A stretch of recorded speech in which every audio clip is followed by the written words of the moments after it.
Magkano nga ba ang nagagastos ng isang nagpipiloto, guys? So for today's video, guys, yun ang ating pag-uusapan sa ngayon. At nang sa ganon, sa dami po nagtatanong sa akin kung magkano nagagastos ng isang nagpipiloto, lalo na sa ganitong klaseng helicopter, guys. Ito kasing helicopter na ito, guys, ito yung pinaka-common na ginagamit dito sa atin sa Pilipinas at sa ibang bansa na para pang train ng estudyante o sa gusto magpiloto. Bibigyan ko lang po kayo ng rough estimate. Ito naman po ay hindi official o hindi official yung eksaktong amount na bibigay ko sa inyo, pero doon po lang maglalaro yon, hindi po lalayo or ng malayong malayo, at hindi rin naman po talaga kung sa kwan nandun na sa presyo na yon. So ito naman po ay base lang din sa mga estudyante na nakakausap ko at nakakalipad ko. Although hindi ako nagtatanong sa mga flying school, ay based on sa information na nakukuha natin sa ating mga nakakasamang piloto na mga baguhan at mga nag-aral. So sa ngayon po, sa taas nga po ng ating bilihin, lahat ay tumataas, mga kagastusan. So dito po sa helicopter na ito ay ang sabi sa akin unofficial naman ito, hindi naman ito galing sa flying school, pero rough estimate lang talaga, guys. So yan po ay umaabot daw po ng 5 milyon piso, guys. So yun po ay depende rin sa flying school na mapapasukan nyo, na hindi naman po sila nagkakalayo-layo ng presyo, guys, sa rate nila sa pagparenta or sa pagtuturo sa mga estudyante. So sa 5 million na yun, guys, ay kayo ay magkakaroon na din ng lisensya doon.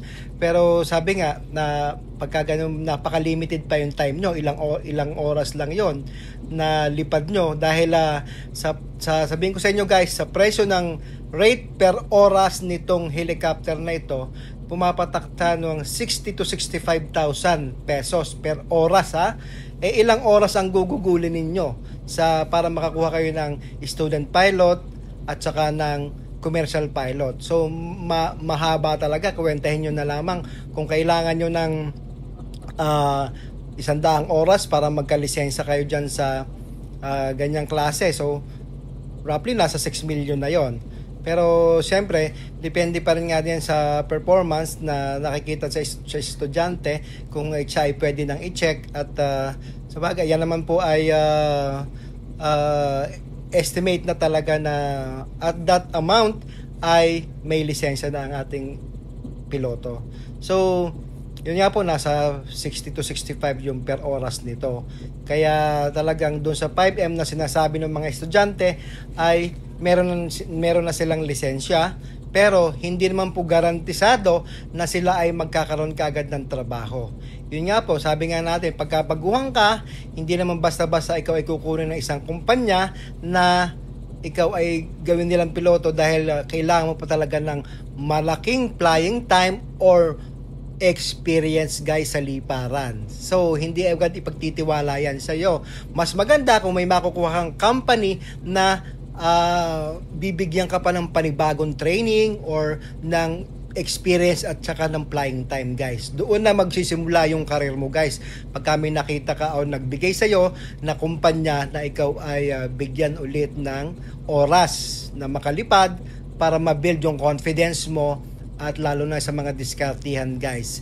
So doon nga sa amount na yun, guys, sabi nga, that is unofficial naman. Hindi ako nagtanong sa flying school or saan mga institution na nagpapahire sila o nagtuturo sila ng helicopter pilot student.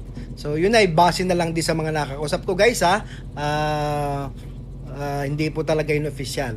So pagka may license ka na, guys, malaki na yung chance mo na ma-hire ka, dahil sa dami po ng pangangailangan dito sa Pilipinas ng mga piloto, napakarami pong bumibili ng helicopter dito ng mga mayayamang tao, mga businessman, mga politiko, na nabibigyan po ng pagkakataon ng ating mga baguhang piloto dito. Kaya sulit naman po yan, guys, once na sila ay na-hire na. So sa katulad ko po, hindi naman po ako gumastos ng ganong kalaki, dahil ang ginamit lang po natin yung konting talino natin at lakas ng loob na makapasok sa militar, sa Air Force. That time, may program pa po yung Philippine Air Force Flying School. aviation cadets, guys. Doon ako nagmula sa Philippine Air Force Aviation Cadet Program. That time, 1995, ako ay umexam. At ako naman po ay pinalad sa libu-libong gusto maging piloto that time. Nakasama po ako doon sa mapalad na nabigyan ng gobyerno ng pagkakataon na makapagsilbi.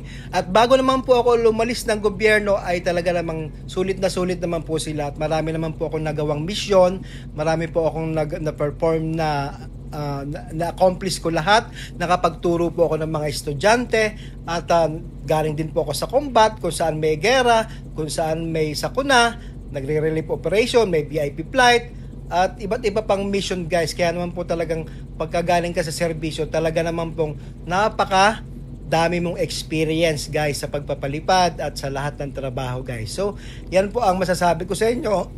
Inilagay ko na lang din po yon kasi sabi ko nga, wala akong masyadong idea kasi galing ako sa militar, guys. So, parang ko sa kwan ay sponsored ako ng gobyerno. So, karamihan din po sa ating mga nasa airlines tsaka sa mga dyan ay galing din sa Air Force. After serving the country, siyempre para sa pamilya naman po. Yun lamang po, magandang umaga. God bless. Si Mangisda.